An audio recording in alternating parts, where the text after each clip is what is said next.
So this one's called Anthem for a Normie. It's a lovely day again, so I'm just off to the beach. So I don't know about you, but I've always been interested in trying to see the bigger picture. So just imagine a giant jigsaw puzzle.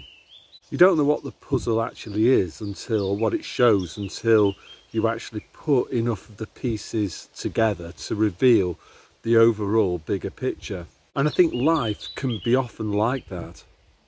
So over the weekend I came across two new pieces of this jigsaw puzzle, and I also managed to slot them in what I think is the right place, revealing more of the bigger picture. So yesterday I reread a novel, a dystopian novel. Now I'm not going to tell you the name of the novel or even the author of the novel, because if I was to do that, I know I would just trigger the programming of including many of the people watching this channel. You know, this phenomenon of people having very, very strong opinions about books that they've never read, or even authors that they've never read.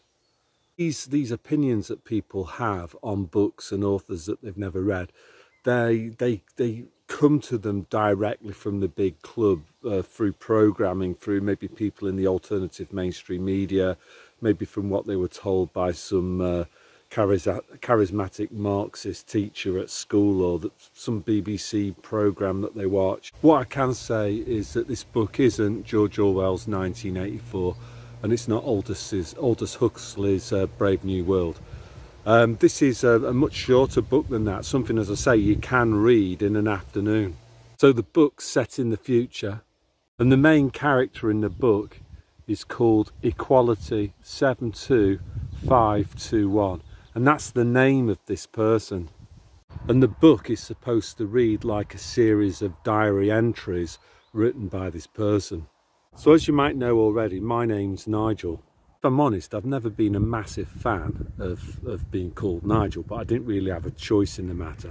So the same thing applies to Equality 72521. But rather than his parents giving him that name, in this case it's the government that decided on Equality's name. That's how it rolls in this dystopian future society. The government decides on your name, which is just, in this case, an adjective and some numbers. And they also decide who's going to breed with whom in society. So they operate a pretty severe eugenics agenda.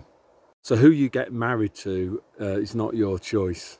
The government decides that. You know, for the greater social good, of course. So this equality guy, let's just call him that, rather than I don't have to memorise this stupid chain of numbers. The book kind of describes his life experiences. So at school, he learnt things too quickly, and he committed the crime of being cleverer than other people, which I guess made his name quite ironic. He was too clever for his own good, and he asked too many questions, and that made him extremely unpopular with his teachers. I know what you guys are thinking now. You're thinking, oh, that's just ridiculous. That's way too far-fetched and fanciful. That could never happen. Unfortunately, as a former teacher, I can confirm that it's actually all too often, you know, that kids bright kids who ask questions, they end up being persecuted by their teachers. In my experience, the worst culprits were always the maths, physics, and then maybe the chemistry teachers. They were the ones who hated being asked questions the most. The reason for that, in all probability, was that they weren't very clever themselves, and all they'd done is just acted as a repeater station. So they just learnt all of these theories and then parroted them back to the students, and didn't really understand the internal logic of what they were teaching. They just expected students to be blind, obedient parrots. Another thing that happens in this dystopian society is that the state decides what your job is going to be when you leave school. So because this equality geezer, he asked too many questions, too many good questions, and he learnt stuff faster than his fellow classmates, he was punished for those crimes and told that he was going to become a street sweeper. His ideas and creativity were not wanted. So does that type of thing go on in our society? Does our society stamp out any sign of critical thinking or independent thought? Again, what I saw from being a teacher in the school system was that in most cases it does. Obviously you've got a few kind of mavericks like myself that tried to swim against the tide, but things were getting increasingly tough for people like us as teachers. This is most definitely a collectivist society, putting the group ahead of the individual at all times. An authoritarian society where the individual's expected to obey and conform to the collective will of the state. So the individual's expected to sacrifice their goals, dreams, ambitions for the greater social good, as defined by somebody like Sir Keir Starmer or Rishi Sunak. So for example, we want you to go and fight and die in Ukraine and for the greater social good, and if you disagree with that, then you're a bad person and we're going to sanction you. We're going to take away your bank accounts or we're going to take away your driving license. So this type of society that was being written about in this novel is increasingly resembling the type of society that Britain has become in 2024. So in this collectivist society as described in this book, and I think it resembles pretty much society that we now have, individuals have no rights. All they have is duties towards the collective will as defined by some bunch of politicians. But in the book, it's illegal to be on your own in this society. You know, have time to mull over things. Bad idea, because you might think too much. So no right to individual privacy. Can we see some of this creeping in our society?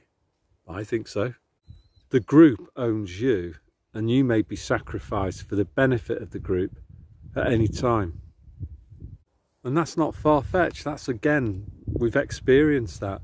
If you think back to the People's Pantomime period, the November Hotel Sierra, yeah, the old people, they were Matty Dazzlammed, weren't they? They were asked to sacrifice themselves and not be, what do they call them, bed blockers? Sunak, Sir Keir Starmer, they want you to sacrifice your children in the meat grinder in Ukraine and be droned. You know, in this kind of collectivist nightmare, whether it's described in this dystopian novel or the current reality that we're experiencing, it's not even beyond, it's not an exaggeration to also say that child sacrifice is expected too. If the state demands it, you've got to go and take your kids and be dipped in the sheep dip for the greater social good, to protect Granny. So later on in the book, this equality geezer, he discovers something extremely useful, and he's pretty excited about it. And he decides to take it to the country's leaders, and he kind of naively believes that they'll welcome his invention. But instead, he gets punished because his idea is unauthorized. And, you know, what he did was something really bad, in that he used his initiative rather than doing what he was supposed to do, which is, you know, only to do what he was told to do. So he gets like some absolutely horrific punishment.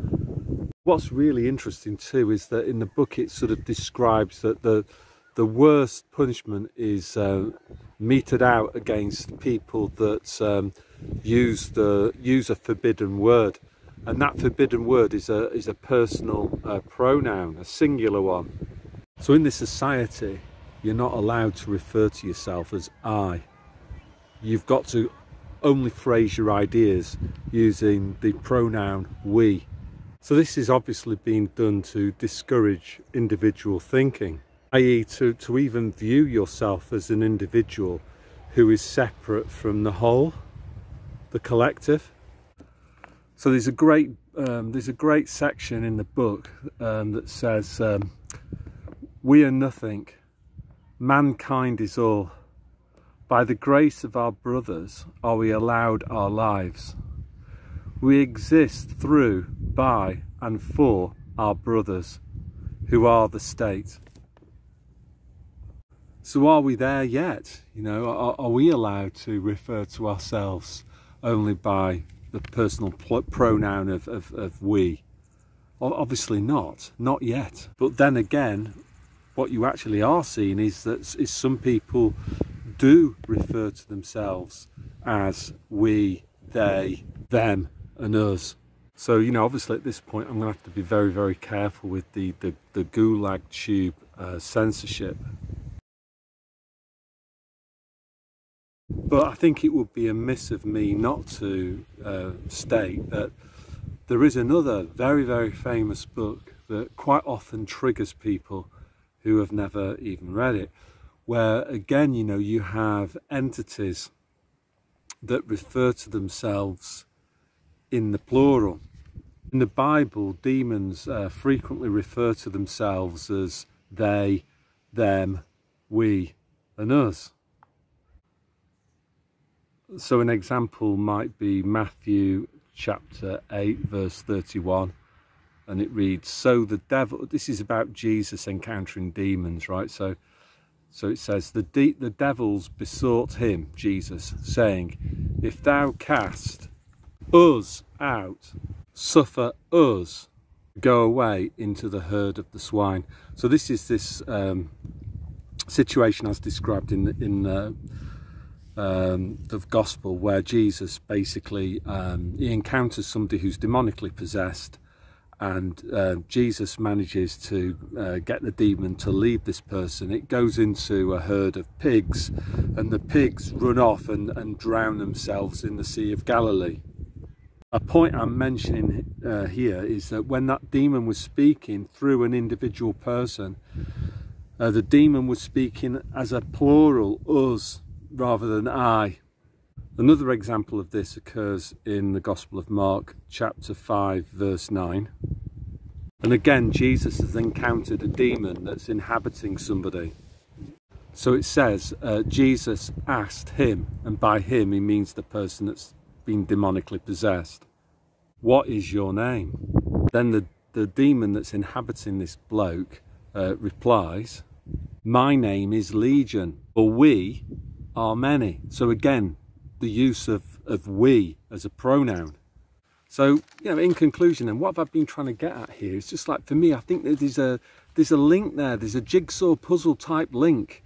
You know, that human beings were created as individuals by God, and as individuals we are supposed to live. So collectivism, you know, this philosophy whereby the individual is expected to sacrifice themselves for the greater social good as defined by another human being, it's utterly immoral and against not just what's in the Bible, but also it's against natural law. And the reason for that is because Christianity steals people's God-given free will. We were created with free will. We are supposed to live our lives according to this God-given free will that we have. So this personal pronoun thing is quite indicative, I would say, is that the only right and proper thing that we should ever refer to ourselves as is I in the singular, because we have free will. And the moment that we start allowing ourselves to be referred to in the collective, we, us, is the moment at which we are in deep trouble morally. And you might also make an argument that people who choose to refer to themselves in they, we, us, etc., you can make an argument here that there's some demonic possession going on. That's what Jesus encountered as recorded in those Gospels in the Bible. So the water's waiting, and it looks lovely actually. So God bless.